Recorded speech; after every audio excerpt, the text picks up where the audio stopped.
தாயை தவிர தந்தையை தவிர காசால் எதையும் வாங்கிடலாம். தாயை தவிர தந்தையை தவிர காசால் எதையும் வாங்கிடலாம்.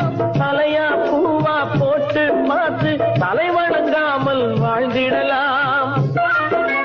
கல்லறை கூட சில்லறை இருந்தால் வாய் திறந்தே மொழி பேசுமடா. கல்லறை கூட சில்லறை இருந்தால் வாய் திறந்தே மொழி பேசு.